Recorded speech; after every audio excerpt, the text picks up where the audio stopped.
Guys, we're going to be doing a giveaway in this video. We're going to be giving away 5 pairs of these brand new claw socks, or what I call thumb socks, by Mobile Gaming Core.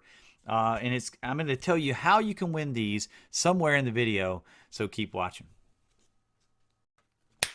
All right, guys, today I got the man, the myth, the legend, the mobile mogul, if you will, POWERBANG, the mover and shaker behind PUBG Mobile. What is going on, POWERBANG? What's up, Claire? How you doing, bud? I'm doing pretty good, man. So are you keeping safe with all this coronavirus going on? You know, stuff happening these days is pretty wild. I am, man. It is a wild world out there right now, and thankfully, you know, I definitely don't take it lightly, and we're doing our part to like quarantine and stay safe and, you know, sanitary and all that, and try not to spread this thing. But I'm so blessed that my line of work is pretty much staying home and living that quarantine lifestyle. So That's it's true. not a huge disruption from my perspective. That's true. That's true.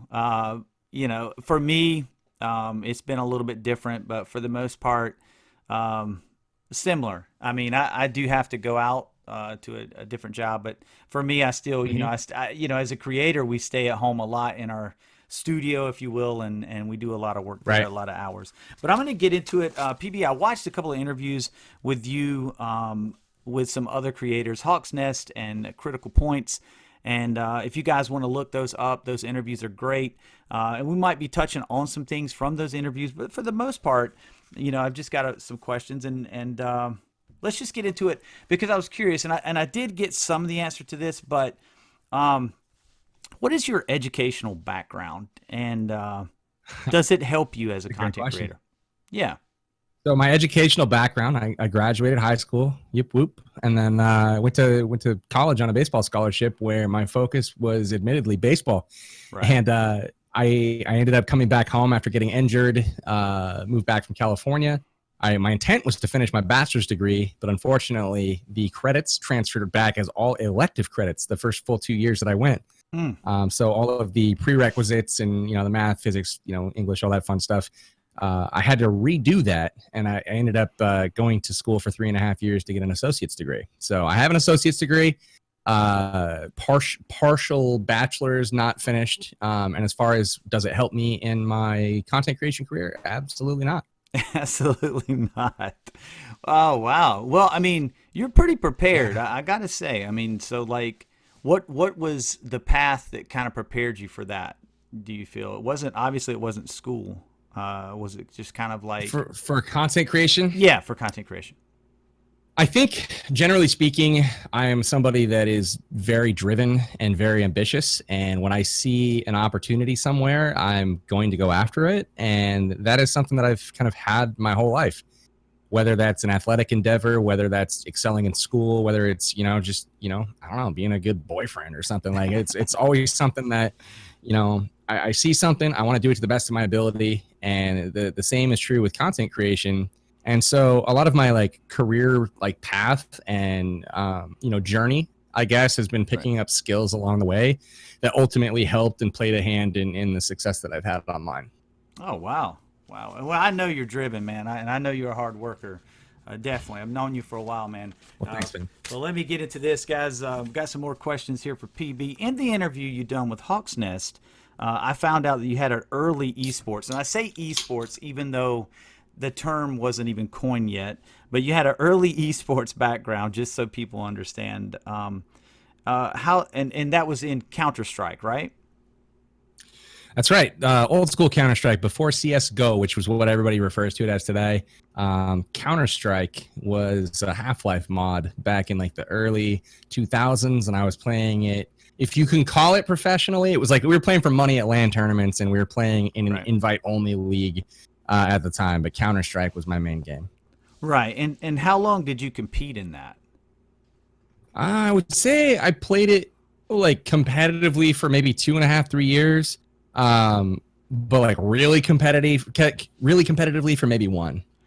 Oh, wow. So do you think that background kind of prepared you for the emerging esports mobile scene now?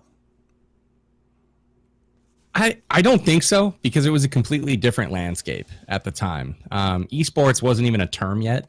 But what it did do, I think, was it lit the fire of like that passion for esports and like Right. experiencing what it was like to like participate in organized competitive like video games. It gave me a lot of the same feelings that I had when I played competitively in basketball or football or soccer or baseball, like all of those sports, and like that team chemistry and that practicing and strategy and setting plays, very similar to video games. And I likened my Counter-Strike, because it was 5 players versus 5 players and you ran certain plays and called sets and this type of thing. It was very similar to basketball. So I found a lot of parallels there. Wow. Wow. Well, and I mean, we know that the esports scene is still emerging. Do you think that it's only going to get bigger from here for mobile?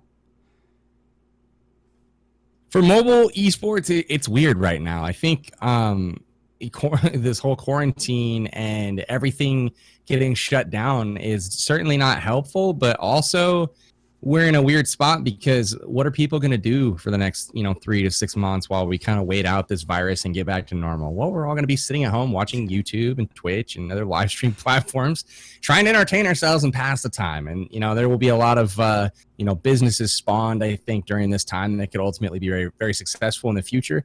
But as far as like esports and the outlook, I really feel like the overall future of gaming, at least in its current state, is trending heavily towards mobile. If I look at my kids as a proxy, they're 9, 10, and 5, and they're growing up with every possible console or device at their disposal, and they choose to play on the tablet, playing on their phone.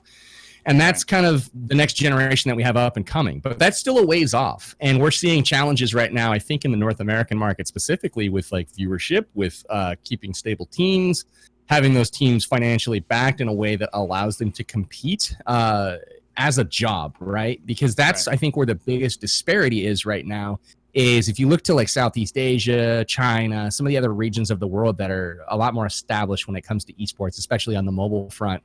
These guys are bringing in, millions of people watching them, and therefore the sponsors and the people that are supporting these industries, they're there.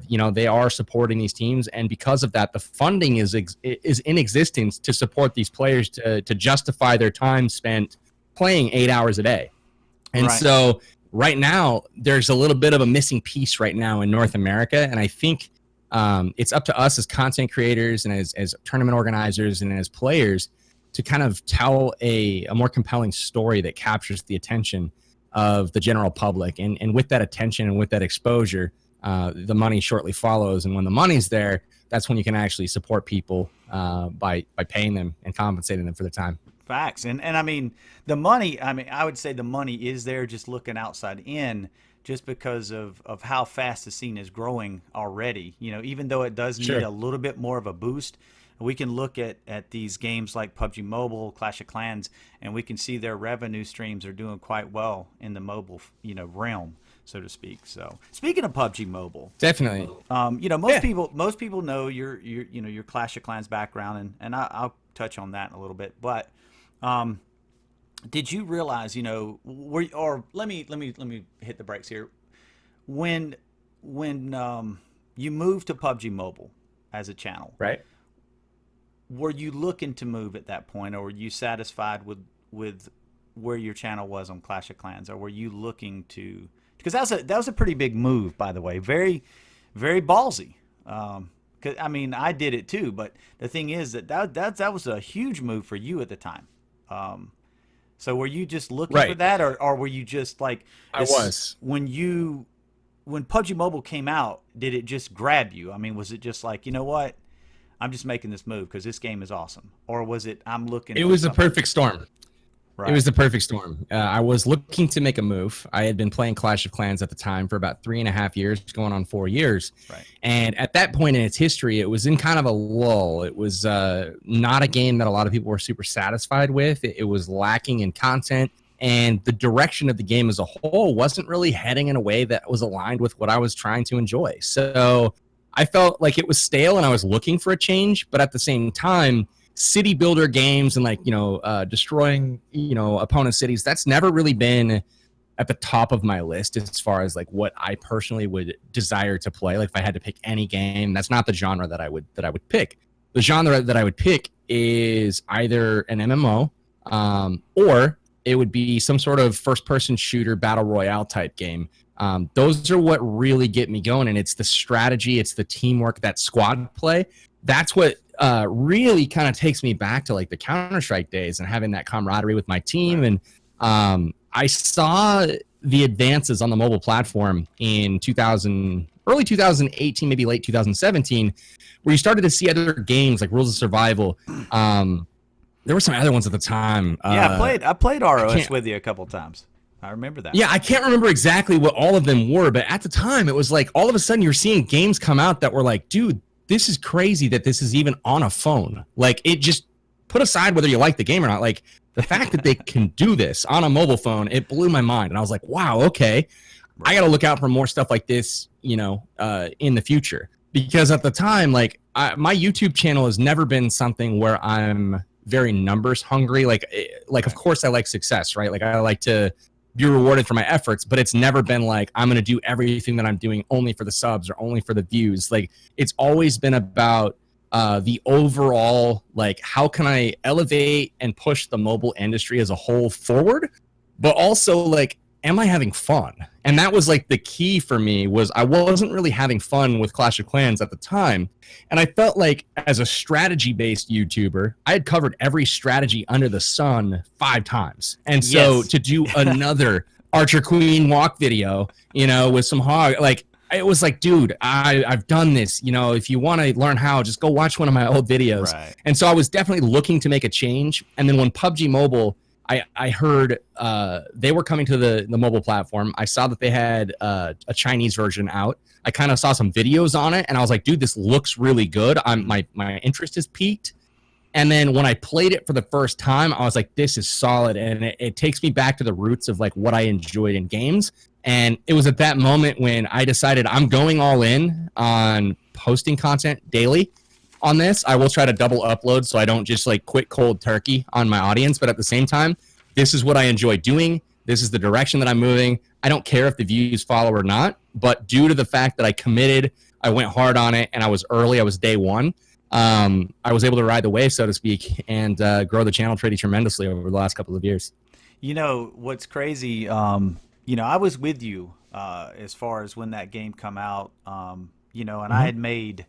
You know, and I don't know that I had made as many videos as you on Clash of Clans, but dude, I was the same way. I was having a little bit of difficulty just trying to be creative with that limited amount of stuff that you could come up with, you know, per video. But sure, when PUBG Mobile when you first started doing PUBG Mobile, you know, one thing about you that amazes me, POWERBANG, is your ability to see the future, so to speak, your ability to predict. And I mean, when you started playing, like right off of day one, did you already foresee that this game would have esports, that this would be it? You know, this is something that you know, had a huge future in, and that, or were you just like, oh my God, you know, am I going to kill my channel with this move because I'm a city-based or city builder content creator, and now I'm going to shooters?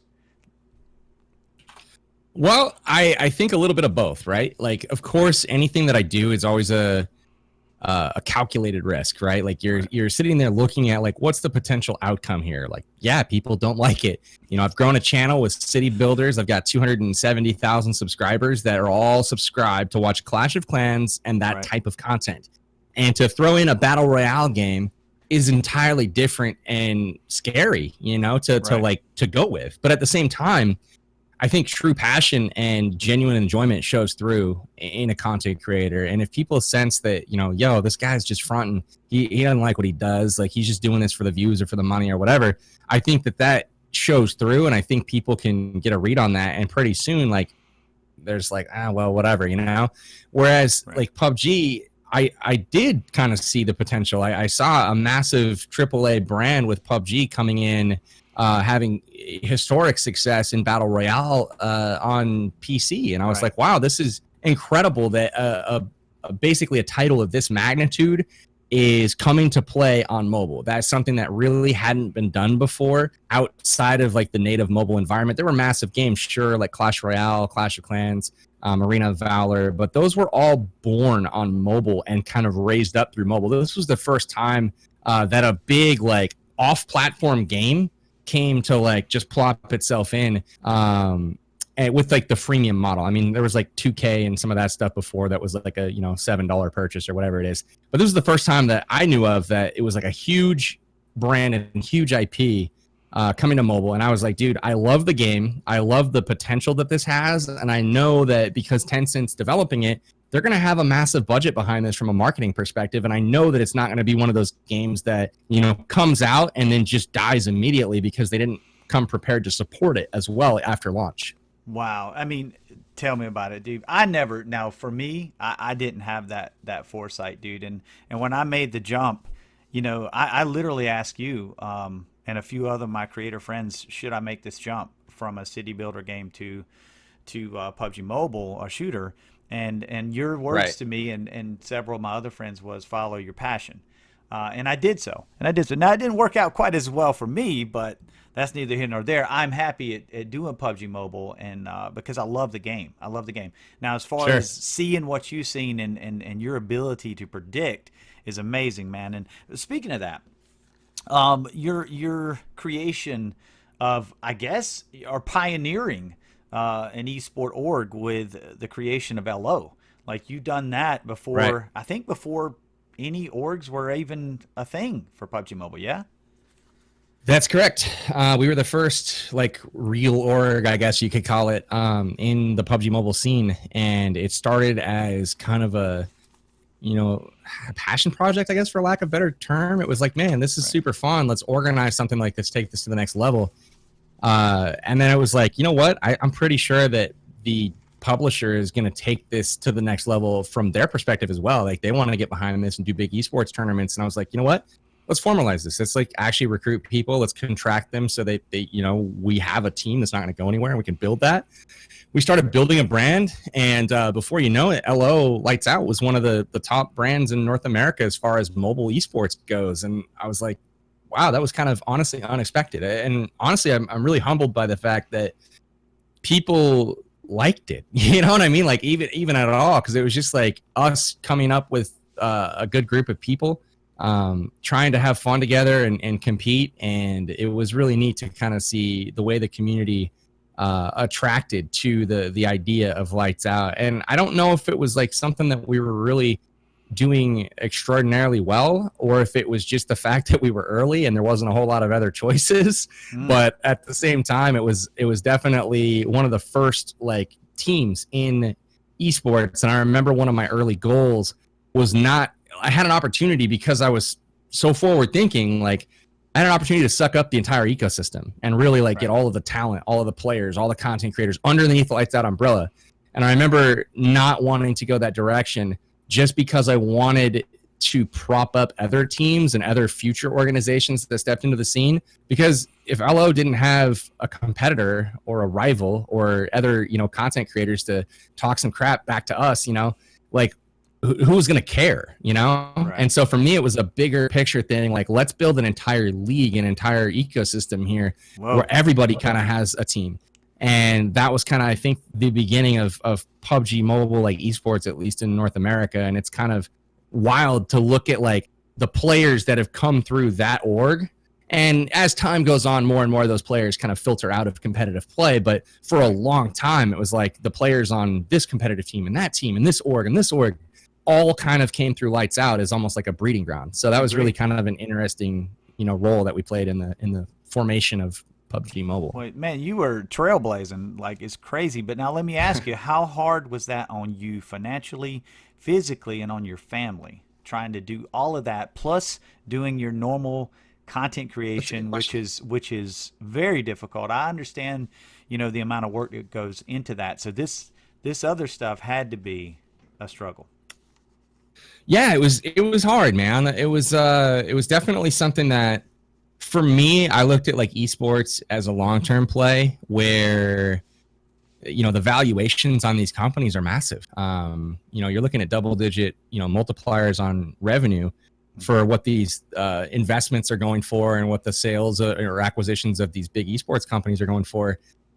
And I'm like, dang, that's the play, I think, is to exit with a sale to like a big professional sports team. And I was looking at like the Seattle Seahawks, like if they wanted to hop into esports and, I'm kind of local, maybe that would make sense for them. And so, that was, again, like super grandiose thinking. But again, along everything that I do, I always have an end goal and an exit strategy in mind, and I'm working like my way there. And so if I don't have that in mind, I'm kind of wandering aimlessly, and it's not efficient. And so I tend to try to avoid that as much as possible. Right. But as far as like what we put into it, I mean, it was tough to balance everything. There were a lot of challenges in finding the right personnel that saw the vision, that had the time, and not only the time, but the skills to execute in a way that was on brand and at the level that I, expect.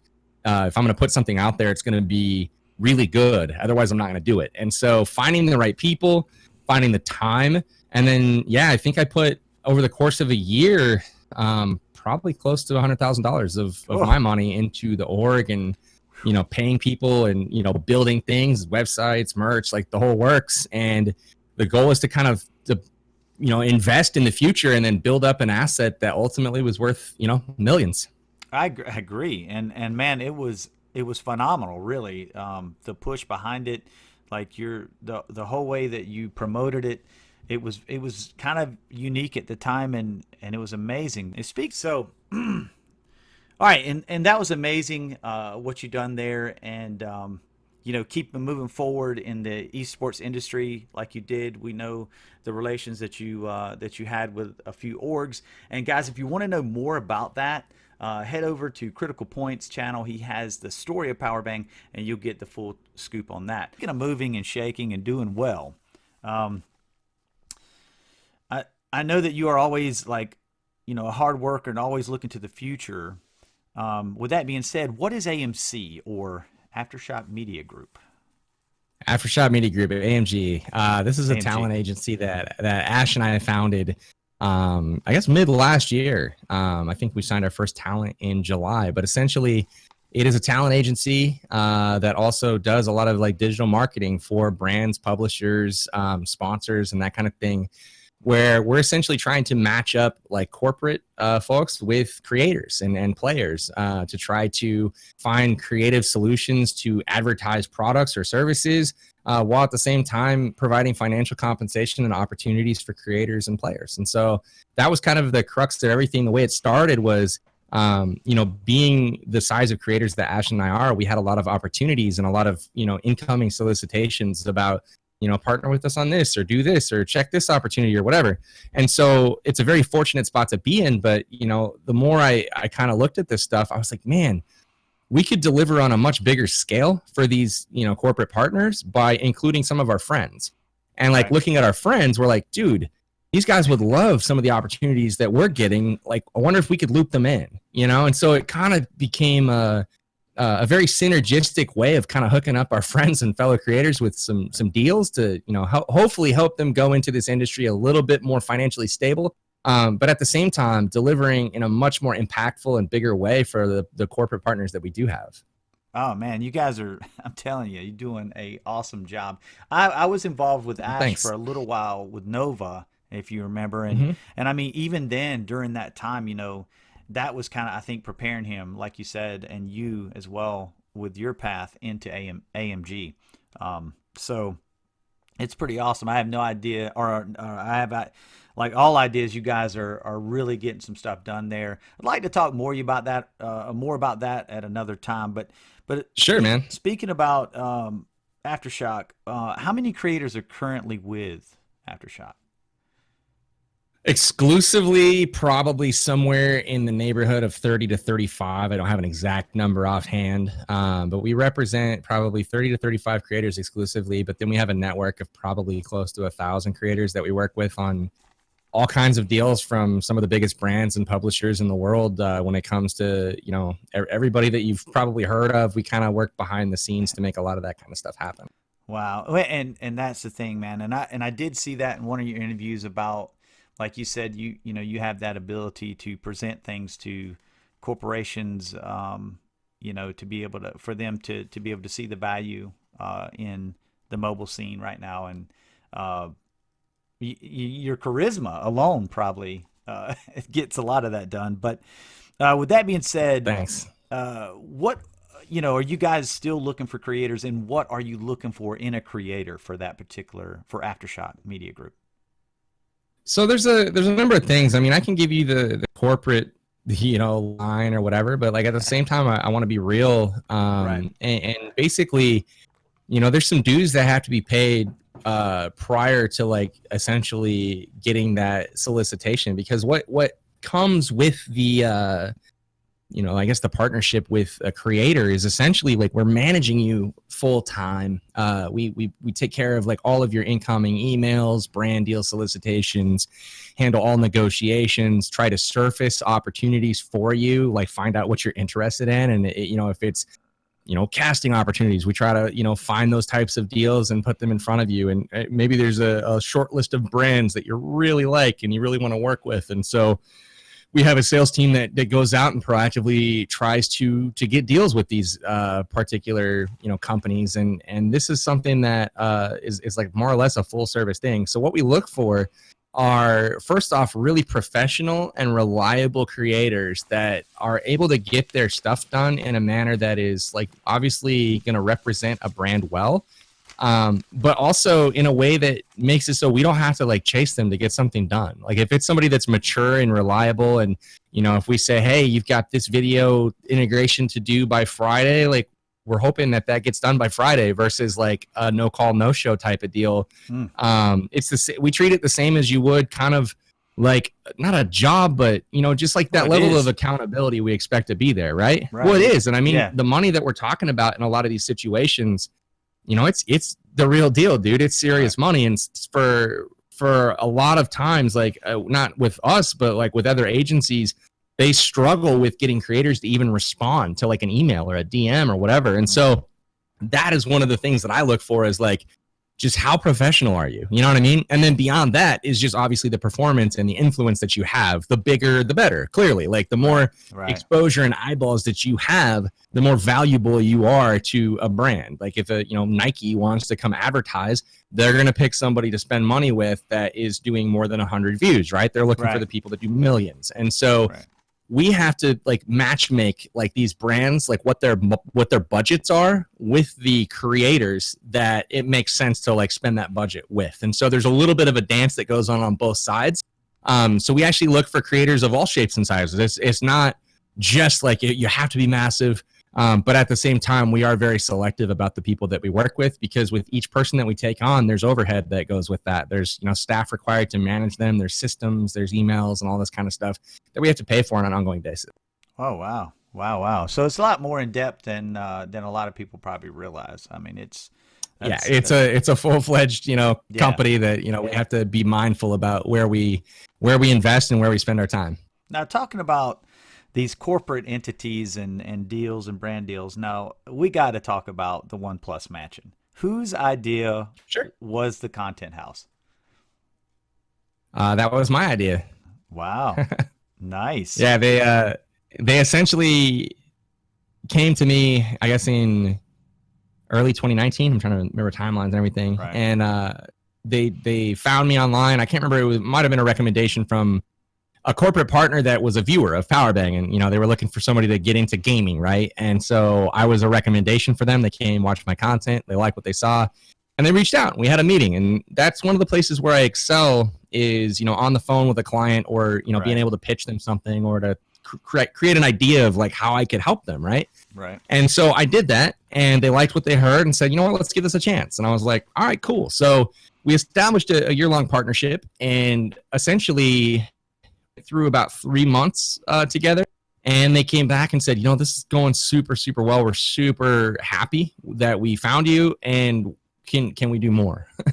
And I'm like, oh man, like, yeah, that's great feedback. First of all, that's what you love to hear, as far as like the partners that you're working with, you want to get that kind of feedback. But at the same time, it was also like, wow, they want to do more. Like, what can we do creatively? Like, where do we go from here? And so that's when I started thinking like outside the box, like what would be beneficial for my brand that I could also give them like tremendous credibility and I guess credit, for making happen and kind of build their reputation in the mobile ecosystem. And that's when the content house idea was kind of spawned, in addition to like a content creation studio and a whole bunch of deliverables and just a narrative around trying to create a positive reputation for the brand within mobile gaming. And that was kind of how it all started. Well, it's amazing. It's amazing how how did you pick the creators involved, or did OnePlus have their ideas of the creators that they wanted for the house? So that's always a challenge, right? Because you're always trying to find a good blend of people that have chemistry Right. together. You're trying to find a blend. Again, for me, the character and the professionalism of the individuals was more important than raw performance and numbers. Like, I care more about who I surround myself with as far as their character and how they'll impact my Agreed. life, both personally and business. Like, so my philosophy in life and in business is to surround myself with people that I feel can make a positive impact. And I'm not necessarily looking to slot a person into a role. I try to meld the role around the person, and I want to get a good idea of what that person's goals and objectives are for their life.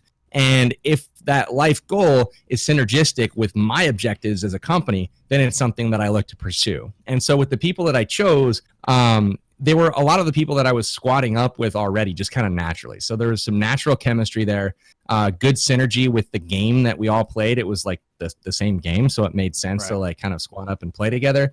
And then also, I wanted to kind of get an idea is this something you guys would want for your life, for your career? Is this an adventure that you want to take? And it was pretty much a unanimous yes with everyone on the first try. And I was like, wow, okay, let's do this. Who wouldn't want to do that, That's kind of how it all man? started, right? Right? It's super fun, but Yeah. at the same time, I'm sure things will change as time goes on, and I already have another creator that's committed and confirmed to come out, and Nice. we'll be moving in soon. But I was going to wait on an announcement for that, later. But at the same time, like, things are weird right now with this coronavirus thing, man. Like, we were going to have some travel going on, and I was going to fly some people in and this and that, and like all that's canceled. So everything right now for us is just kind of in a holding pattern, and we're kind of seeing how things work out. But Right. there are some changes coming. I just don't know exactly when those are going to happen. Right. And I mean, nobody could foresee that. I mean, Nah, it's wild. as far as the mobile ecosystem, I mean, your eyes of the future are great, but when it comes to a worldwide Global pandemic, pandemic. I don't know that you could see that one coming. But I'm here to tell you, man.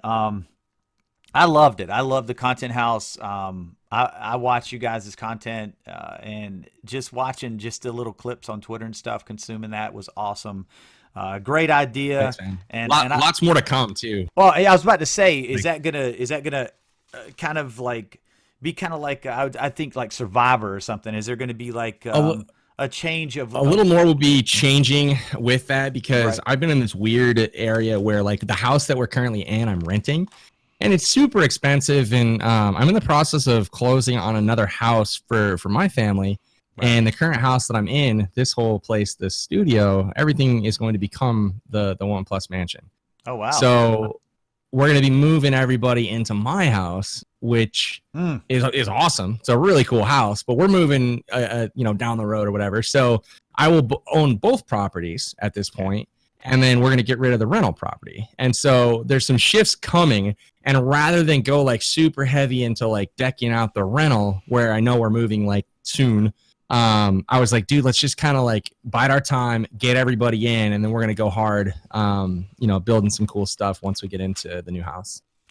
Wow, man, that is crazy, bro. I can't wait, man. Yeah. I cannot wait. But all right, so with that being said, are you glad that you took the path towards the mobile scene? I mean, like, I kind of know your path towards mobile gaming by watching that interview. I know about your baseball career, by the way, which I didn't know before that interview. I know about your injury. You were injured. I don't know what your position was, or I know you had a scholarship. I'm assuming a pitcher. I don't really know. But That's correct. that kind of led you to the mobile scene. And looking back on that now, that injury was probably one of the best things that ever happened to you, but it probably didn't look like it at the time. Yeah, it was wild because a lot of things kind of domino effect, right? You get that Right. butterfly effect of one event in time changing the course of the future. You really Right. don't know what that event's going to be. And for me, having an arm injury, which at the time, as a competitive young man trying to go professional in baseball, that Right. sucked. I was like, dude, Right. I'm out. I can't play, and this is the end of my world. Not only that, every waking minute of my life was spent preparing, working out, training, getting better, practicing for the next level to go pro. And I had an opportunity in the 2002 draft to go pro, and I passed up on it for the intention of signing my junior year out of college for more money after gaining, size and strength and, more velocity on the fastball and all that. So that was the master plan. And then unfortunately, it didn't work out. And I was like, for the first time, I really had to take a look at like what am I doing on this earth? Like what is my purpose besides like I was a baseball player. That was what I knew.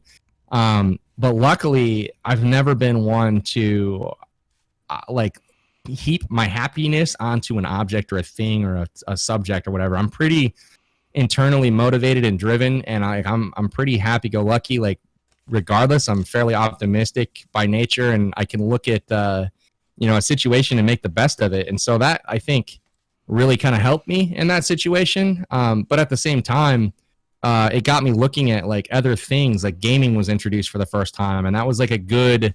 I don't know if it was a placebo or what, but like it was a substitute, I guess, for that competitive fire. Was somewhere to put that level of competitiveness that I had in me, and it worked for a period of time. So Right.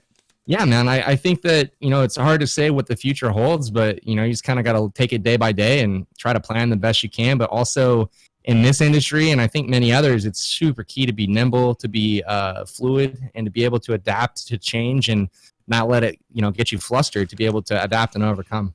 Do you see mobile eventually overtaking console and PC? I do, as a matter of fact. I think Me that too. over Me too. time, systems get smaller and smaller. Technology becomes more and more advanced. There was a period of time where we wore Bluetooth earpieces, and that was all the Yeah. rage, and people wore those around to the stores. And now all of a sudden, there's AirPods, and like everything keeps getting crazy. Like the phones that used to be bricks and they went super small and tiny, and then all of a sudden they're getting bigger because the screens are getting bigger. But like it's wild, like what we're able to accomplish technologically. And if you look at the advances that have been made in just the last 10 years, the last 20 years, I mean, the iPhone was invented in 2007. It's 13 years. It's like a blip on Wow. the radar as far as my life is concerned, right? Yeah. Yeah. And so imagine where we're going to be in another 10, And I don't Right. think the mobile scene is going to overtake PC anytime soon. And I do think there's a place for both. I don't think it has to be either or. Like I can enjoy PC games and still enjoy my mobile games. Right. Vice versa. Those that play PC games, you don't have to be ashamed. You can still come and play mobile games without being ashamed or whatever. But I do think there's going to be a point in time when the power shift happens. I think it's already happening globally. I think in countries like China and India and Brazil, which are major populous, areas, like that shift has already happened. And due to accessibility, budget, the game culture itself, whatever the reason is, those countries are massive, massive into mobile. And everything in the West kind of follows, 5 to 10 years behind what's going on in the East. And so Right. I look for that trend to continue in mobile. I do think there's a place for both things, and I think from a revenue perspective, right now, I think more and more companies are realizing with every big title that does decide to, we're going to put our game on mobile. Look at PUBG, look at Fortnite, look at Call of Duty. Every single one of these titles brings their IP, they put it on mobile, and they kill it. Revenue is smashed, like they're setting records left and right. And so those types of signals and that track record, every other company is observing that, looking at that and saying, wow, if we come out with a mobile game, we cannot ignore mobile as a sector, as a platform. It has to be served equally. And if we're not doing that, we're not only shortchanging the player base that's there, but we're shortchanging our bank accounts, So I think that revenue is going to be the driver for people creating in that space.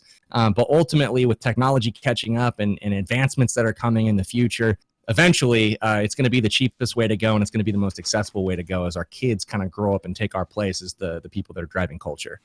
Oh wow. That's absolutely true. And speaking of partnerships, what is Mhm. your relations with Mobile Gaming Core?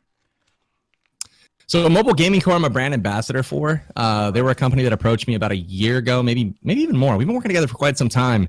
And it was a funny story, man. They hit me up, and like a lot of companies do, and I ignored their first 3 emails. Like it was just another company with triggers or whatever. Right. And their persistence, man, the way they accepted being ignored, but were persistent but not annoying. They were respectful in their persistence, if that makes sense.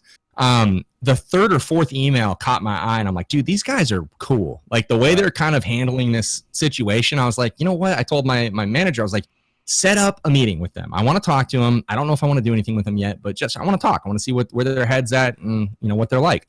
So we had a meeting. Everything went great. They were really, really cool people. Really admired what they were trying to do, and our visions as far as the industry goes, we're in perfect lockstep. And so at that point, I was like, cool. I'm going to fly down to. Actually, I flew up to Seattle. We met in Seattle for dinner. Had just a nice little meeting. They showed me some product demos, some prototypes. I was like, dude, these are cool. Love the concept. Let's talk more. We started structuring some stuff. I flew to LA. So there's a lot of before, we even got into a relationship together, we had, meetings here and there. And then eventually it was just like, dude, I think we're on the same page here, and I think we can do some really neat stuff long term. And so that is why we ultimately decided to go into business together. And I'm a brand ambassador for them, really trying to do some cool stuff for the behalf of the community. And that's one of the biggest things that they valued that I also was very much in line with is we want to get our brand recognition and credibility from doing neat stuff for people that enjoy mobile gaming. And that was kind of the core of everything. Right. And I'm going to tell you, I'm going to touch on community with you in a little bit, because when you said that, that's a fact. You are a man of the community, and we'll get back into that. But speaking about mobile gaming, I have a 5-minute warning for you too. Oh no! Just FYI. Speaking about I had a hard call at 6, oh, so I hate to cut it short. And we can pick it up afterwards too if you need. Well, let's do that, because I don't want to. Let me just finish off this, and then we'll stop and we'll come back. But I'll edit this part out. That's the one thing I wanted you to know, that as far as this is concerned, if there's any questions you didn't like, I'll even let you see the final version before I go live with it. But sure. Speaking of Mobile Gaming Core and their products, they've sent me some stuff, man, and I'm telling you, I was super impressed with the quality of the products they sent me. Sure. And matter of fact, I spoke with Chris today. Of Mobile Gaming Core. Me too. Did you? And yeah. I told him about this interview, and for this interview, he's the new claw socks, or thumb socks as I call them. He's agreed to give away 5 pair of these, with this interview. And so at the end of this interview, obviously not right now, I'll tell you how to get involved with that. There'll be a link in the description below, and we'll talk about that. But those guys, POWERBANG, are amazing. Those claw socks are amazing. Their cords are amazing. Everything they build, I feel like, is top notch as far as the quality. And perks of having your own factory and your own engineering team, and they're equipped to build successful products. They haven't paid me a dime to say that.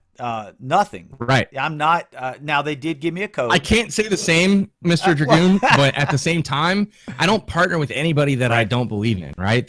In order to work with me, it's a requirement that you send me what you're pitching or what you're trying to sell. Right. And I evaluated it legitimately first before we go a step further. And they did the same exact thing. I had the same feedback. I was like, dude, their stuff is sick. The cables, the screen protectors, the cases, they got other stuff that I can't talk about yet that's coming. That they're doing the full suite for mobile gaming. And I'm like, man, if people don't get behind what y'all are doing, they're seriously missing out, because it's some of the coolest stuff out there on the market. I agree. So let's move forward, POWERBANG. And right there, I'm going to cut. So now, let's get back to this. We're on MGC. 3, 2, 1. All right, POWERBANG, do you have any influence on the project or the products from Mobile Gaming Core? That's an awesome question. As a matter of fact, I am not one that actually touches the products, but I do have a lot of influence on the way they ultimately come out. I'm one of the primary testers and evaluators of the products that they're creating.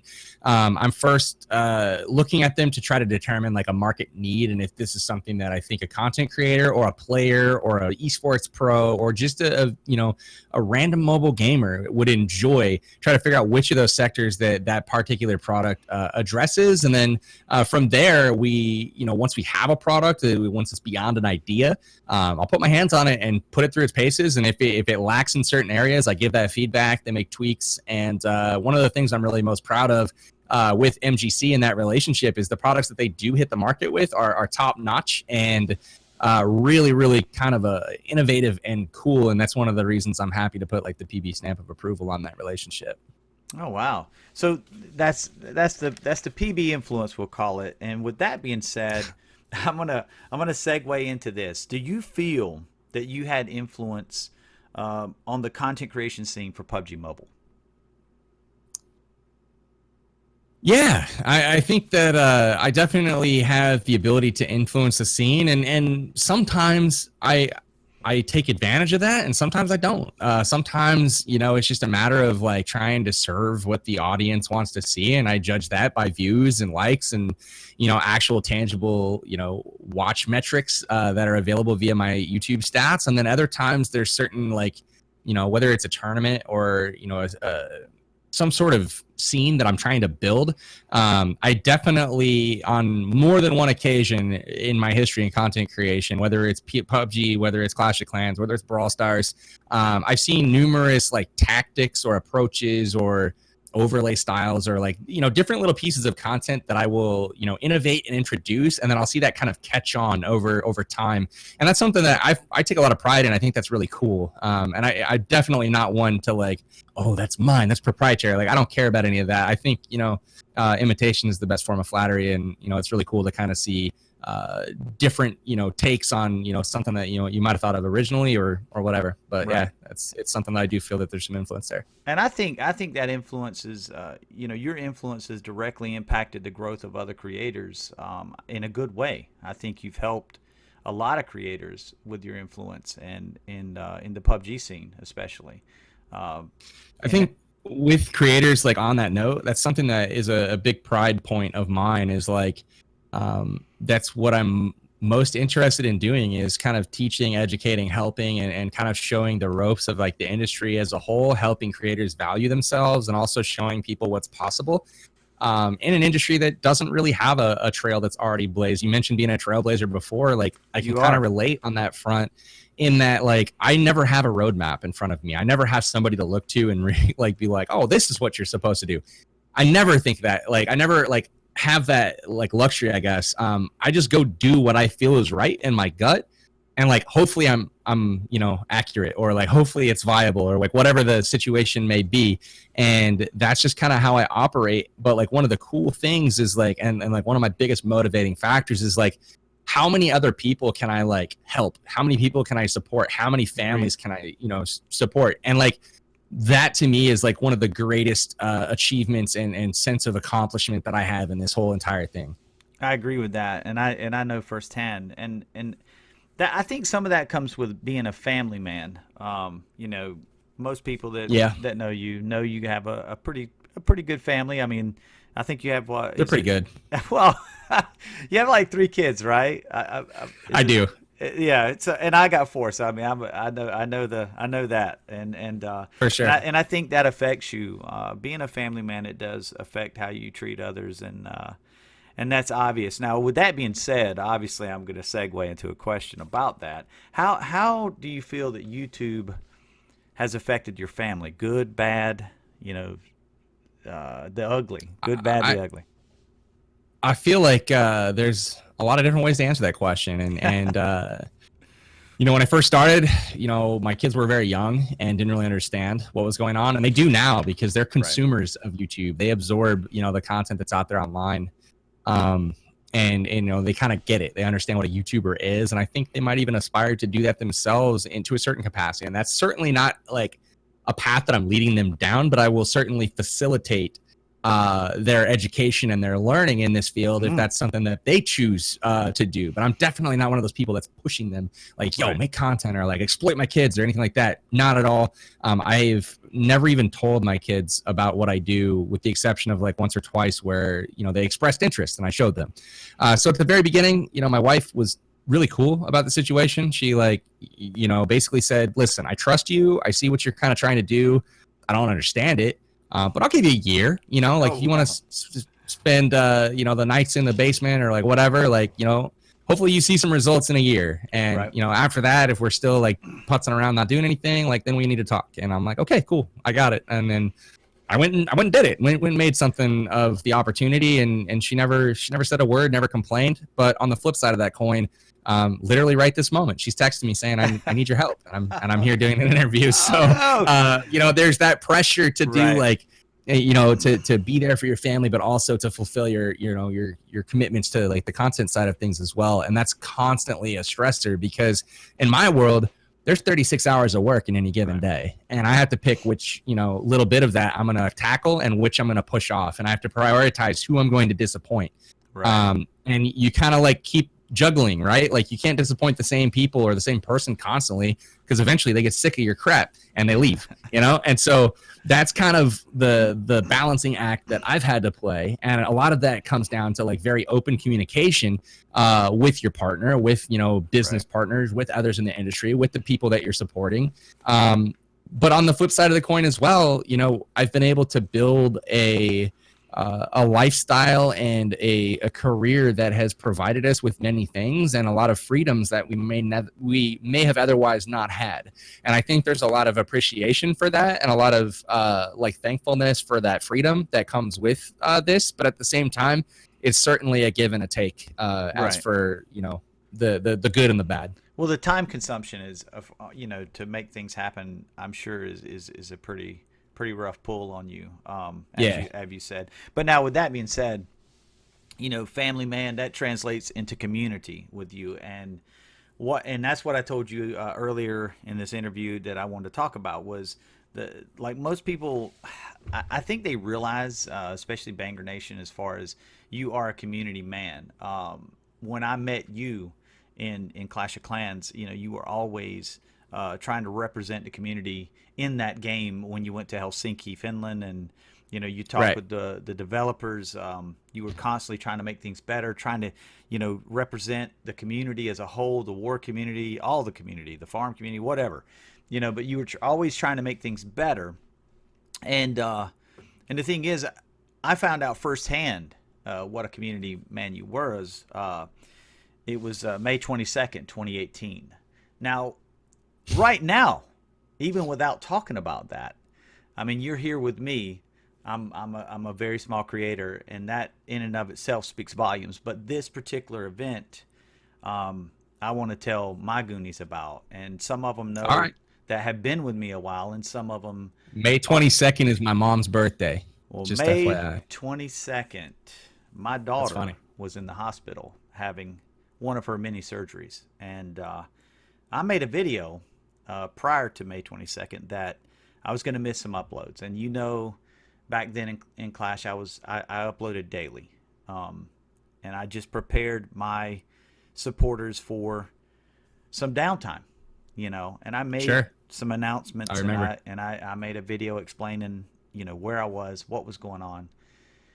And you reached out to me as well as other creators, and you were like, "Hey, bro, like, can I make a video for you?" And at that time, it was a transition time for me. I was making PUBG content. I was making Clash of Clans content. I didn't know exactly Right. what side of the fence I was going to be on, but you were there, and you and several other creators stepped up, and I never missed an upload because of you guys.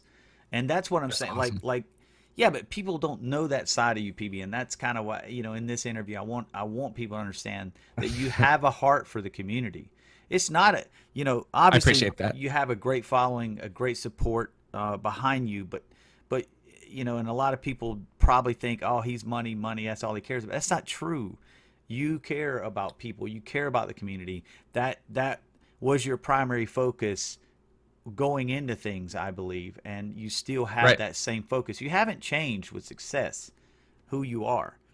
So That's pretty accurate, I would say. right, Yeah, I've gotten more successful. I've made a lot of money. Yeah, but I still am me, and I care right, about the people around me. And when I see somebody going through a tough time, I want to do the best I can to help. And that's one of the things that I find challenging about where I'm at today is that the outreach and the outcry for support and for help and for do this for me and do that for me, right. it's never ending and it's constant. I get emails every single day asking for charity in some capacity, and it's hard for me because I want to help everybody, but it's Right. also impossible, right? Because it's just impossible. Well, you're not So Superman. I You're not. no, I know, and it sucks because it's like, dude, I want everybody to be great, but it's also I'm just one dude, and I'm Right. like trying my best to do right by people, and for those that I feel like I've seen, I kind of know I have like a relationship with a little bit when I see them going through a tough time or a struggle.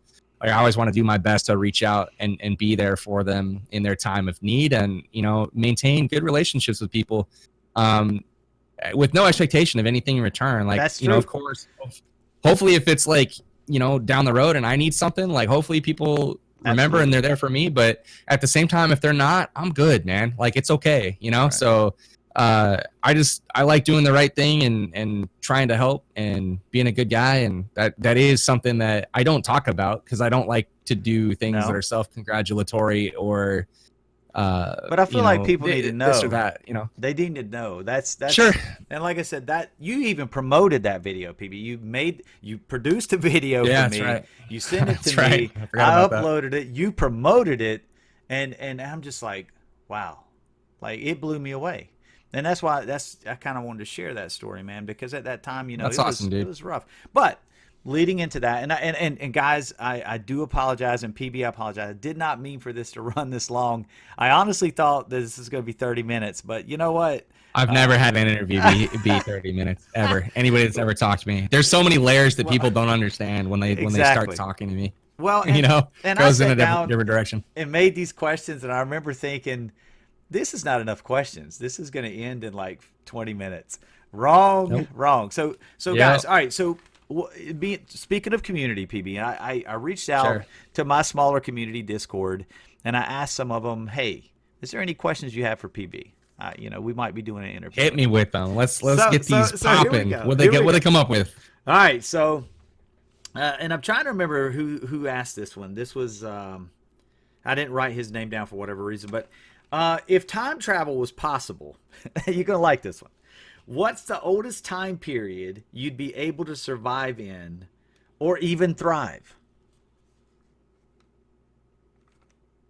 You could put me any place, anywhere, and I'd be comfortable. Oh, I'm somebody that can adapt to my environment, my okay. situation. I'm somebody that looks for solutions. I don't dwell on problems. I don't dwell on negativity. Hmm. So throw me anywhere and I'll figure it out. I like So that. great question. I like that. But yeah, I don't think that I care. Like literally put me anywhere and I will succeed. I hear So that. good Good question. answer. All right. So this one's from Toxic. He says, "How are you such a insane sniper?" Oh, God-given ability, my friend. I legit don't know, dude. I've always okay, so like it comes down to being able to have a really good read on people, what their mindset is like, and like literally this relates to like business to personal relationships to life. I can kind of see the future in a way. Like I I believe kind of that. know what people are. I know what people are going to do before they do sometimes, and so like a lot of times you'll notice the way that I snipe. It Right. isn't reactionary. Like I'm not trying to stick my crosshair on their head. I'm trying to put my crosshair where they're going to be, Right. and so that is kind of like I guess the approach that I take, and it works for me. Like I'm not the best sniper out there, but I am pretty decent, for a casual Hey, player. Like I I pop seen some that helmets. clip, bro. I seen that clip you posted like a few days ago where Like that dude yeah, was yeah. driving. Oh, insane, bro. Insane. That was ridiculous. I It was agree. ridiculous. All right, so this is from Spooby HD. I'm sure you're familiar with Mr. Good old Spooby. spoobs. What's up, dude? He said, this is a two-part question. How did you get All so right. attractive, and are you still married? Not for long, man. I hear you knocking at the door. Oh, I mean, man. oof. Oh boy. As far as the attraction, it's got to be my hair, dude. You know what's wild is I legit I don't know when the next time I'm getting my hair cut is. Like Oh my everybody's God, quarantined dude. and locked. Like I didn't get it cut right before we all got locked down, and so Me either. Me either, it's bro. too long. I It's too look like, long, so I don't know what to do. dude. I look like Wolfman Jack right now. I got this. My beard's all bigged out, and my hair like, I I actually hit my hairdresser up yesterday, and she was like, nope, Yeah, nope. So I was like, okay, same. cool. I hit up a hairdresser friend of mine. I was like, "Hey, can you think I can swing by the Right. house? I'll pay you all that." And she's like, "Dude, Nope. I ain't going to jail for you." And I'm Right. like, "Oh snap!" It's like that, and it kind of is. So I'm like, "Dude, I get it. It's fine." So I'm just kind of counting down the days until I'm like, I can't handle it anymore, and I just start going crazy and shaving my head. Now I don't know if this next question is pertinent or not because I have seen that you're doing some stuff. But Magnus wants to know: are you still a thumb player, and if so, why? Now I know you've been doing gyro and you've been doing some other things, so I'm not sure if this is. Are you still a thumb player? I am. I am still a thumbs player. Why? Because I don't have any aspirations of being the best in the world, and I realize that claw is significantly higher ceiling just due to the fact that you have more touch points, can activate more buttons, can do more things at the same time. But I legitimately am just I'm good, man. Like my hands are giant as it is, and trying to fit them onto a phone, and I mean it's it's not comfortable for me. So rather than be uncomfortable and I mean, I don't know. I'm just not somebody that can be peer pressured. So good luck trying to get me to play claw. No. By the way, you know, when I switched over to claw, but I switched to an iPad too. Oh yeah, I used to think, I think I could do it on iPad. oh, I think I could do it on iPad. Don't, if you ever played it, you wouldn't go back. But anyway, the thing is, like, I used to think that claw was more superior, but then, of course, you know, I got introduced to some pro players that were thumb players, and then I think most of the RRQ guys at one time were all thumbs. Right. You know, we know Rolex was thumbs for a long time until recently, and so there. It's not that thumb play is not good. You can be, I mean, you can be super You can be good. a high tier thumbs player, Yeah. but it's just Yeah. like apples to apples. Claw's better. You can do more. You know, Well, you have more I could buttons that you never can do access it at the same time. I could never do it. When I was a thumb agree. player. I struggle with it, man. Like it's almost like some people. Now I don't think it's as difficult, but you know I liken it to like trying to sing and play the guitar at the same time. You know, some people can do that super easily. Other people just there's no chance. You're never doing it. And I feel like it's kind of the same with claw in some respects. All right. Next question. This is by Toxic once again. What big things do you see happening for PUBG Mobile? Ooh, big things. I see obviously an expansion in you know the esports leagues and making it more legitimate and like a bigger deal. I see franchises potentially coming in the future. I also see like I'm trying to play a big role in doing like bigger stuff in the community that's supported in more of an official capacity. You saw some of that with the 2nd year anniversary event that I hosted. Yep. Yep. I was the guy behind the scenes on all of that. I was the one that made that happen. So Awesome. the last I heard was, you know, yo, we have this offline event in LA. It's at a mall. Unfortunately, due to coronavirus, it shut down. And I was like, dude, no, like we're gonna party, man. Like so. You know, in a week, we organized an online event. You know, we got budget secured for it. We produced all the assets, like did everything, like set up a really cool show. I learned some things. You know, I'm going to do some stuff better next time. But at the same time, it was a show that, you know, had very minimal assistance in producing because literally everyone, like I was flying people in to come help me. And that was when coronavirus hit even harder and we got quarantined. And it was like all the people that I thought like Winsanity was supposed to co-host that with me here in the studio. Right. And it was like, well, never mind, can't come anymore. So it got harder and harder to actually deliver on, but we did it and it was fine. And they loved it. So it was one of those things where hopefully we can do some more cool stuff like that. And I have some ideas on format and like, you know, how we could do some fun things for like the community to enjoy, but also the viewership to enjoy. And maybe we can build some cooler stuff around that moving forward. I'm just ready for the next event. My screen froze up constantly during that event. Oh no. Yeah, I could not perform, but that's what it is. But anyway, understandable, man. Next question. Get you a OnePlus, man, and rip. All right, nice plug though. I love that. All right, so this is from Pluto. He wants to know, and he asked me the same question, by the way, and I did a Q&A recently. How many Canadian provinces can you name? 13.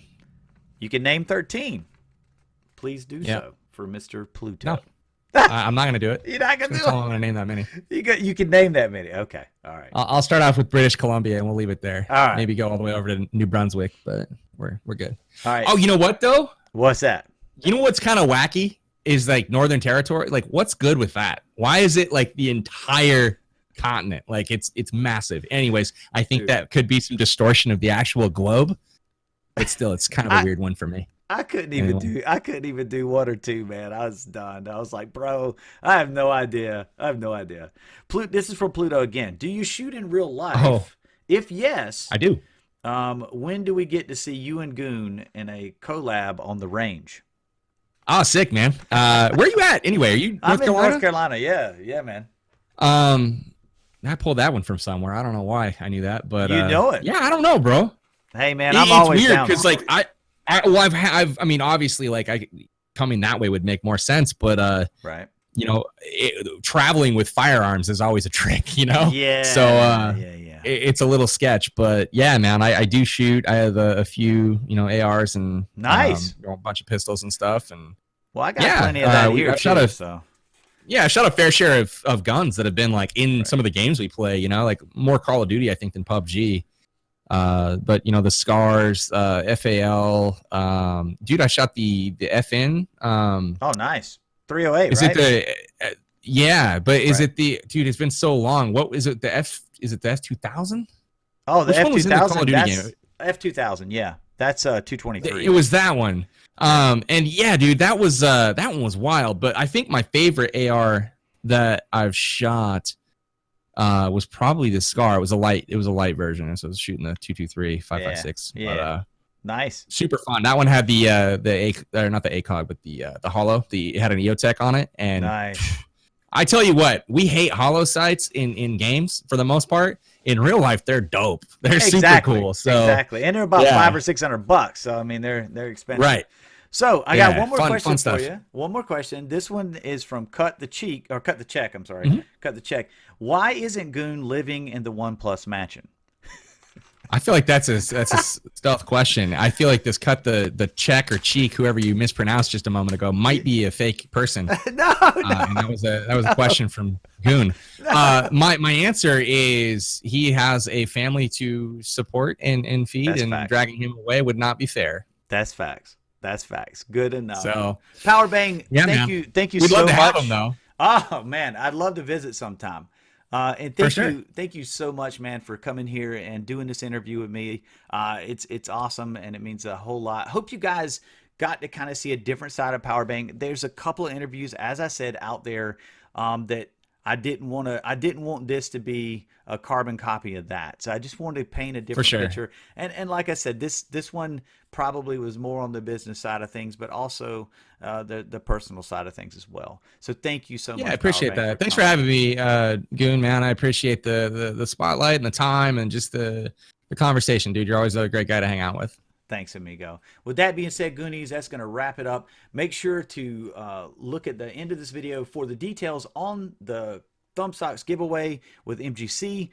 So if you guys want to get involved with that, do so. And with that being said, thank you so much, guys.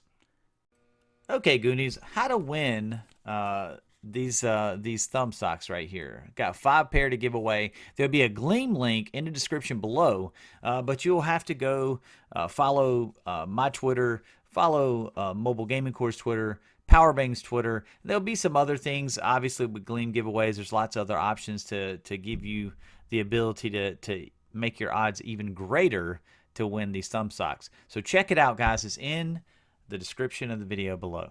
Thank you for tuning in. Hit that button. Watch these videos. That's all.